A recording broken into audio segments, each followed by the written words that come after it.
Good afternoon, everyone. Hopefully you managed to navigate Microsoft Teams safely and okay. Thank you for joining us this afternoon. We'll take you through, obviously, CBILS and our launch materials here. Probably as a starting point, I hope everyone's keeping well during these somewhat strange times, although I cannot promise that will be the last buzzword COVID-19 phrase used in the next 30 minutes or so. By way of introduction, I'm Josh Levy, Chief Executive of Ultimate Finance. I'm delighted to be joined here virtually, of course, by Lawrence Wood, Group Head of Credit, and Martin Bennison, Head of Sales. If you wish to use the chat functionality and ask any questions, it's on the screen in front of you. We'll pick questions up at the end or follow up directly afterwards, so please use your name if appropriate. So just as a context, clearly you would have seen our announcement yesterday and the invitation. We were pleased and delighted to be able to announce to the market yesterday that we've been formally accredited by the British Business Bank to join the Coronavirus Interruption Loan Scheme, forever known as CBILS, as an approved lender for the term loan variant alongside our invoice and construction finance facilities. We expect to begin taking applications on Monday or Tuesday next week, hopefully Monday afternoon, and importantly, we are looking to use this for both existing clients and for new business. We're very grateful for the ongoing support we've received from many of you over the years, and particularly in recent times. And a particular thanks I want to send to Paul Goodman and the NACFB for acting as a sounding board as we've developed our proposition in recent weeks. So we'll start with a very brief overview of the CBILS scheme and its features, which I'm sure you're all very familiar with, a quick comparison with the bounce back loan scheme that was launched on Monday. Then Lawrence will take you through some detailed criteria both set by the scheme rules and our own interpretation and internal rules. And then Martin will explain our approach, process and information requirements from today for your clients. I think the key point from me is that we're all partners. We want to be partners on this, and we're looking to work together to support common clients through what is a very tricky period for most businesses. So first, the scheme itself, you will all be very familiar with it, so I'll keep this brief. CBILS was established, as you know, to support the continued provision of finance to UK SMEs negatively impacted by the COVID-19 outbreak. The scheme supports lending of up to £5 million to SMEs across quite a wide range of product types, but so far has been mainly used for simple term loans and mainly delivered by the high street banks. There's been lots of criticism and media coverage of that criticism of the banks and the way they've been using the scheme, some valid, some less so, fair to say. The way it works is giving a government guarantee to lenders of 80% on outstanding loan balances post the proceeds of any recovery process. So it's very much a loan and not a grant, and the borrower always remains fully liable for repaying that loan. The first 12 months is fee-free lending, essentially, so interest payments are covered by the government for that 12-month period. And as lenders, we pay a scheme access fee, which is a fixed percentage on every new loan provided with the guarantee.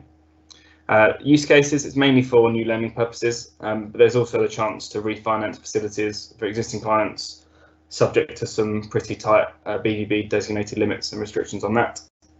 And as you'll be familiar with, the rules changed pretty early on to remove the ability for personal guarantees to be requested on loans of less than £250,000, although they still can be requested for facilities above this. And actually, taking security itself is encouraged by the government under the scheme where it is available. This slide highlights the differences between the bounce back loan scheme that was launched on Monday and CBILS. So the bounce back loans are for up to £50,000, capped at 25% of turnover. It comes with a 100% guarantee from the government and no interest or capital in the first 12 months, which is followed by a low interest rate of 2.5% after the first year. So very attractive terms and a very quick process, particularly given the guarantee essentially removes the bank's contingent liability completely. CBILS has a minimum loan size now of £50,000 plus one, other than for the asset finance and some of the invoice finance top-up bits. So it's essentially the scheme for anyone looking for a larger loan. And really that means any business with a turnover of over £200,000 that meets the eligibility criteria should strongly be considering CBILS if they do need more than £50,000 of funding. As it stands, the business is not able to take out a bounce back loan scheme facility if they've been approved for a CBILS facility and vice versa, although they can swap from CBILS into bounce back if it's below 50. So broadly it comes down to a consideration of the speed, ease and low cost that comes with bounce back loans versus the amount of funding that can be generated. Clearly, taking a quick and easy £50,000 has its virtues, but we need to make sure it doesn't come at the detriment of what a business actually requires or can get hold of through this. So highlighted here is our proposition and how it works. You'll all know we're a secured lender, so we've spent quite a lot of time thinking about what businesses need and how we can assist within that parameter. So we will be offering term loans above £50,000 up to £500,000 to both new and existing invoice finance clients and construction finance clients. The term loan benefits from the CBILS guarantee. The invoice finance facility doesn't, but from a credit perspective, clearly the CBILS term loan supports the proposal. What we are doing is offering something that I genuinely believe the SME community needs, even if it doesn't quite appreciate why it needs it. So we've termed it here survival and then revival, and it's the combination of both of these, coupled with the ability for us and other lenders who may have this service as well to offer debtor protection and some of the other asset-based lending solutions that we can offer and tag along, that makes this a compelling and necessary prospect for many businesses. In the rush for what is probably deemed emergency funding, the many benefits of revolving credit and invoice finance has been pushed to one side. I don't need to convince you guys of the benefits of invoice finance, but there does remain a misconception in the market about what it is and what it's used for. So clearly, whilst term loans will enable businesses to plug temporary cash holes and ensure survival, working capital facilities will be vital to support the cash flow and working capital needs as we hopefully return to some level of normality and sales begin to grow, debtor books begin to build again, but costs come back onto the P&L ahead of receipt of payment. There is no better solution in the market for combining quick access to flexible funding that grows with turnover and invoicing, along with the personal relationship support you get with an invoice finance facility. Clearly, you don't get this with an overdraft, even if you can get one, and certainly it doesn't exist with a term loan on its own. And debtor protection, again, clearly it has value, and if the credit insurance market gets government support alongside this and remains open through this period, will be of significant value to people to protect against non-payment or failure of their debtors. At this stage, I should say we're only accredited for this purpose on the screen. We're looking to gain approval for asset finance too. We have approval to use the invoice finance top-up facility. It has significant complexity, and for now we're focused simply on this term loan alongside an invoice finance and construction finance facility. We've covered some of the key features that you see in front of you here, but just to emphasise a couple, we won't be doing standalone loans. We're only offering CBILS term loans to invoice finance and construction finance clients, both new and existing. There's a set of scheme rules and criteria that has to be met and are non-negotiable, and then there's our own internal set of criteria. Loans are capped at the maximum of 25% of the invoice finance facility limit, subject also to the greater of 25% of 2019 turnover and 2 times 2019 wage bill. And for the term loans themselves, we're offering 3 months capital repayment holidays as standard, alongside the 12 months of no interest, with no setup fees and no early repayment fees as well. And the 2 facilities will be coterminous with set-off rights between them. Lawrence will take you through some of the scheme criteria in detail, but the 4 main components of the BBB rules is, as you see here, so UK business, turnover of less than £45 million, and a viable business pre-COVID-19 but negatively impacted by it. And in terms of our criteria, these are the key ones. So as I said, existing or new invoice finance client with a facility size of over £200,000, turnover of over £1.5 million, and the way we're looking at viability is a simple assessment of EBITDA positive in 2019, and we'll look at turnaround stories if there's evidence to demonstrate it was working beforehand. From an affordability perspective, we're looking at the calculation being 1.5 times EBITDA cover and adjusting for dividends and ongoing interest payments where it's validated by future forecasts. Clearly, no interest for 12 months and no capital repayment for 3 months is a big help for cash flow, but the forecast must demonstrate the business will be able to both service and repay the loan. And we'd expect to see sensible and pretty logical assumptions alongside this, as well as the historic evidence. And finally, the 5th one there, limited creditor or HMRC pressure before this will be sensible and flexible on how we define that, and no history of financial crime or fraud. That is not something we will be flexible on at all. Martin will take you through our approach in a bit more detail later on, but as a snapshot, we're operating a 3-stage approach for new business. We'll have an online application journey on our website, which will capture basic details and filter out inquiries that clearly don't match our scheme criteria or the BBB criteria. There will then be an automated request for more required information, which we'll cover off shortly. Will then be assessed by our central team. We've called it the Partnerships Hub here, who will do initial eligibility checking and be responsible for firing off the requests for credit searches, electronic ID&V, and our open banking. And then we'll qualify the lead with the full information pack ready to be sent on to geographically selected sales team around the country, which then moves it onto the onboarding stage on the right hand side, which largely runs as normal. And we've got sufficient and significant underwriting resource to facilitate this at speed. And lastly, for me, key principles. So we've discussed the need for speed and efficiency at all stages. Alongside this, just a few things to keep in mind. So the 80% guarantee only kicks in after we go through any recovery process. This is not a free shot, because clearly in a failure scenario where our security doesn't cover it, we always suffer a loss, even with the guarantee.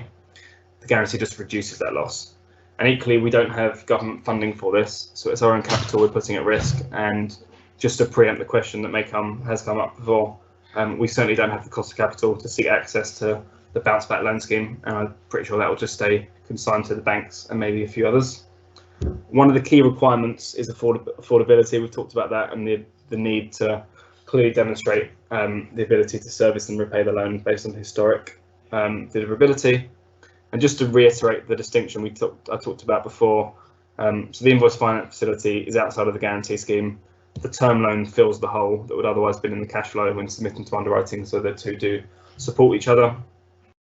And finally, the key aspect of our proposition is this combination of facilities. So we, as a collective, I believe we need to cut above the noise of CBILS and BBILS, as it's now being termed, and work together to educate SMEs and businesses why the period post-hibernation will need additional working capital facilities. Term loans on their own will not support businesses' cash flows when they're ramping up activity again. And in many ways, the recovery phase may prove harder than the lockdown itself, and we have to make sure that businesses can look forward and prepare for that as well. And with that, that's all from me. I will leave you with Lawrence, and in Lawrence's capable hands now. Thank you, Josh, and good afternoon, everybody. Yes, so I'm going to talk you through the criteria in some more detail, much of which is covered by BBB's eligibility requirements that applies to all lenders and can be condensed into 10 clear guiding principles, to which we as an accredited lending body will be assessed ongoing and must adhere to. So firstly, number 1, has the borrower been impacted by COVID-19? The SME must have confirmed that it has been impacted by COVID to be considered eligible and be able to self-certify as such. Ultimate Finance will need to sense check this certification to ascertain that there has indeed been a proven negative impact and be reassured that there is no underlying long-term concerns. Number 2, does the SME have a viable business proposition? The SME needs to demonstrate that the business was a viable entity as at the December 19 point pre-COVID. Criteria to evidence as such is based on the positive EBITDA figure that Josh mentioned. We will, in appropriate circumstances, consider turnaround situations, provided the viability at the December 19 snapshot can be demonstrated. Number 3, has the lender assessed the security of the SME in line with scheme criteria? So firstly, there's no PGs being taken for CBILS loans less than 250. There will be PGs taken as normal on the invoice finance element of the lend in line with existing criteria, alongside a PG on any CBILS loan of greater than 250.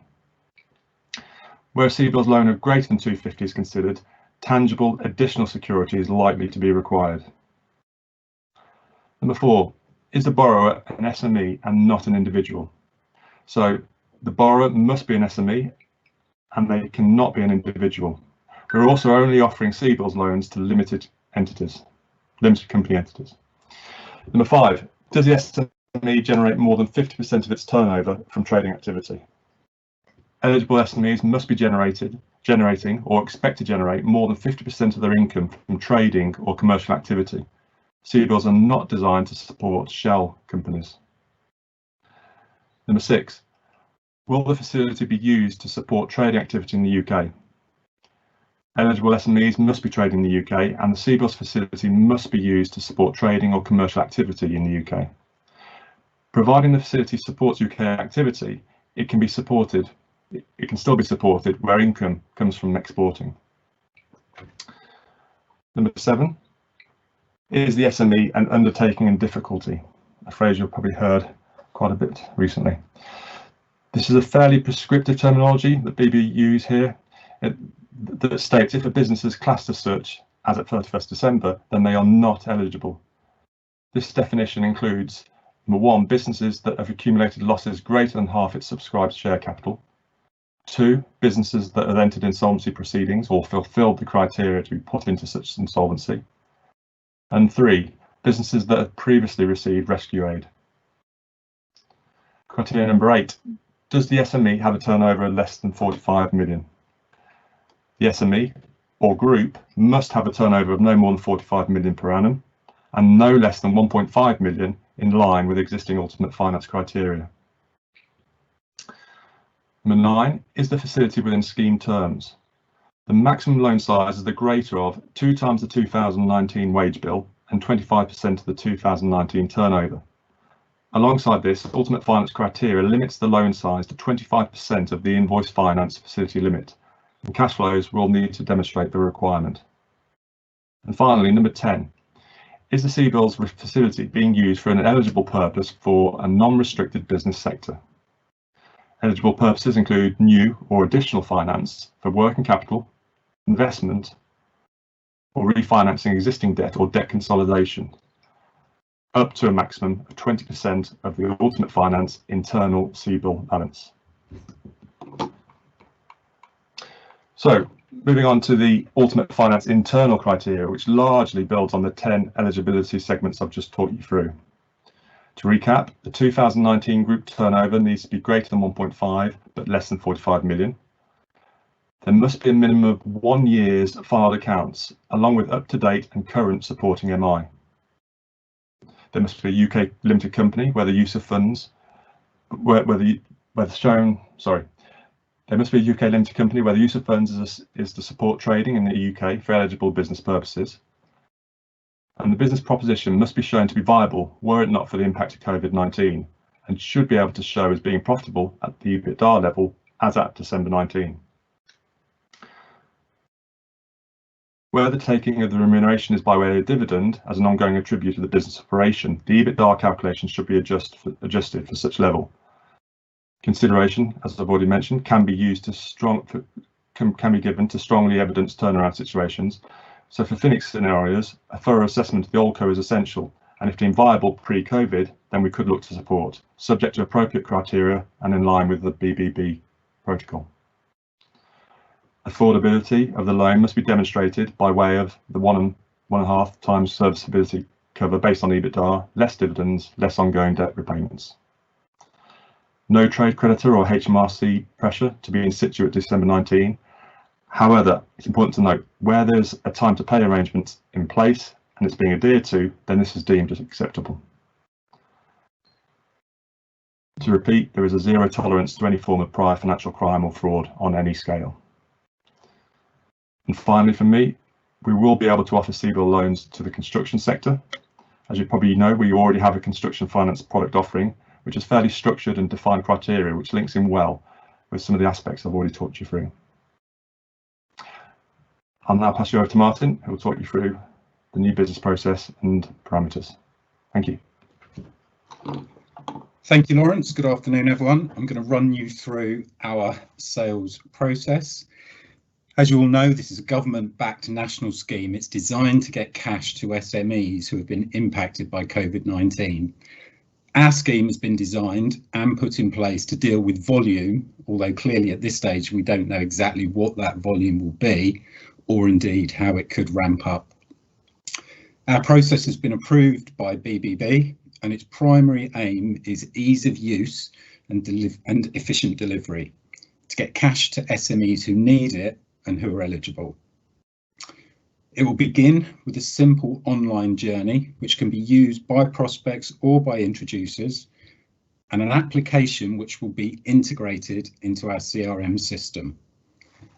The applicant will receive clear automated communications advising them of progress as they go through this process, so they'll be kept bang up to date. These applications will be filtered and managed via a central hub run by Adrian Stalley, and this team will initially consist of 7 people, but we do have the ability to pull more in if we need to. Once we've been through the initial filter process, the deal will be passed to the local regional director to pick up and to progress as quickly as possible. The regional director will then, as usual, be their primary point of contact right up until completion. And as already mentioned, debtor protection is encouraged, but if we cannot provide it under our own policy, then an external credit insurance policy can be used. Unfortunately, we do need some information. As I've said, the initial journey is online. Once the applicant has successfully gone through the initial 5 filter questions, which are simple yes/no answers, and submitted their application form, they will receive an automated acknowledgement straight away, advising them of the information required, which is pretty much as you would expect to see up on the screen. Whilst we obviously need up-to-date information on the business, as Lawrence said, we are evaluating their viability as at the 31st of December, and so we effectively need a snapshot of the position at that date as well. Forecasts with assumptions are a requirement of the scheme, but we will be providing a template if the applicant doesn't already have one. Right, the sales process itself. This is basically a 3-stage journey. The first stage is online, as I've said, with a CBILS landing page on our website, which can be accessed and used by SMEs or introducers. They'll answer the 5 questions to ensure that they satisfy the basic scheme criteria, and then they will be taken directly to an application form. This will be completed with their details, and it will also contain the necessary consents for searches. Once that application is completed and submitted, we will confirm receipt straight away and issue the list of information required along with the templates. The second stage lies with the Central Partnerships Hub managed by Adrian. The completed application will be integrated into our CRM system, and it will trigger the necessary searches plus the requests to the prospect for ID verification and open banking access. The central team will ensure that all of the information requested has been received, and then the prospect will be advised that the file has been passed to a named regional director who will be in contact within 24 hours. And the third stage lays with the regional director. As soon as they receive the file, they will contact the introducer and the client within 24 hours, and we are then basically into the normal sales process. Obviously, depending upon government advice, they will conduct a meeting, but we are well set up to do this with the prospect and intermediaries via Teams video call. They'll then issue the indicative terms and submit the file for underwriting in the normal way, but with a couple of additions which are required under the scheme. This is a copy of the serviceability calculation and also the declaration that's been mentioned from the SME, which basically confirms that the information that they have given is correct regarding their requirement for cash. Then, once Lawrence and his crack team have underwritten it, legal documents will be raised and emailed out straight away for completion. As soon as they're back, it's set up on the system and we should be good to go.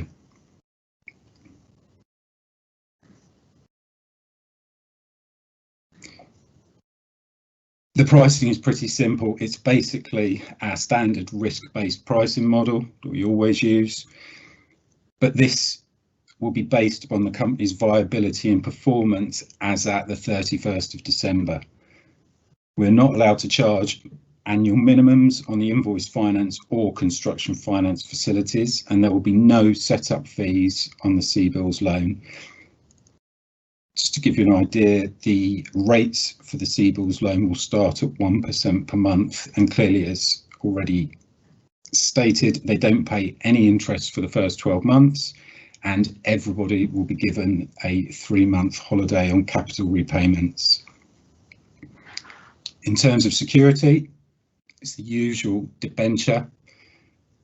We will take PGs where applicable for the invoice finance or construction facilities as per our usual credit guidelines, but clearly we will not be taking any PGs for the CBILS loans below £250,000.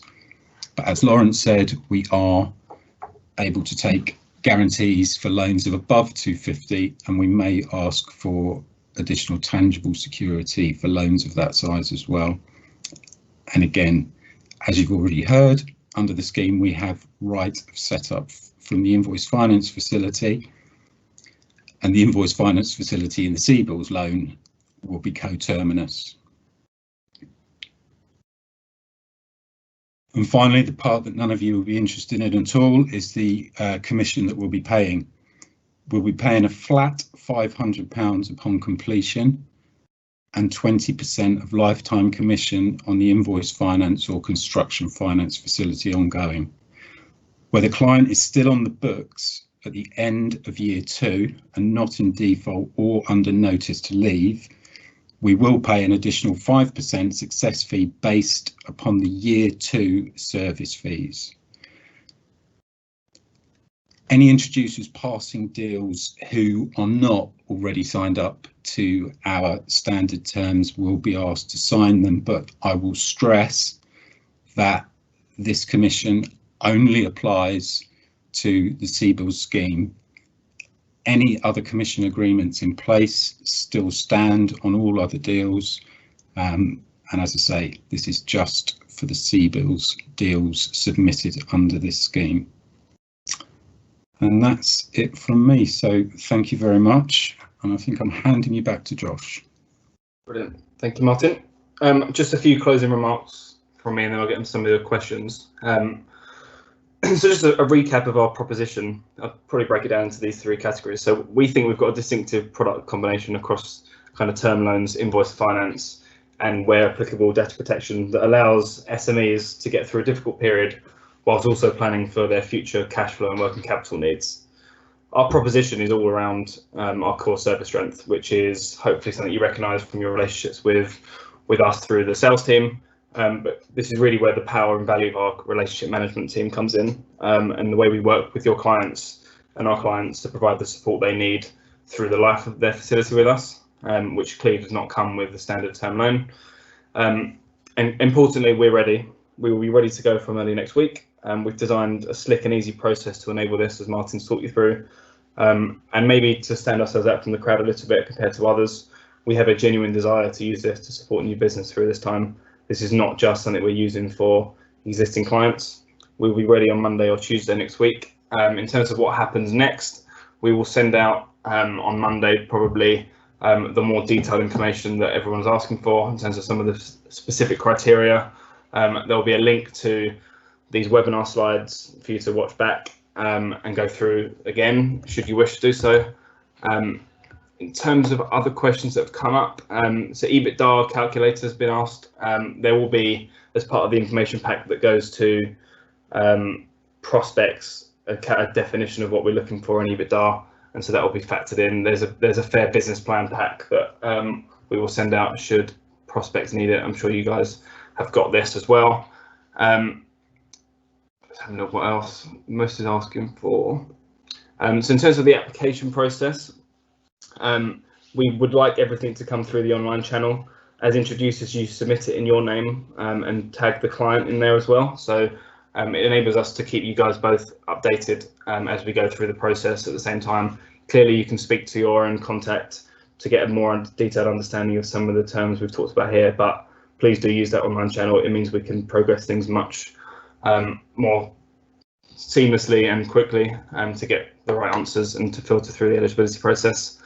And the last point I took to see around bounce back loan scheme. So I think I may have misspoken. So we've not been accepted for bounce back loans. We will not be applying for bounce back loans. And my expectation is outside of the high street lenders, you will see maybe one or two of the challenger banks who feel they want to use their customer deposits and can make the cost of capital work. But we will just be sticking to CBILS and not BBILS. And I think that's everything. I'm happy to take follow-up questions afterwards, and please obviously speak to your usual contacts. We'll send out some information on Monday as well. So thank you everyone for dialing in and joining, and hopefully we'll welcome many interesting propositions over the next few weeks.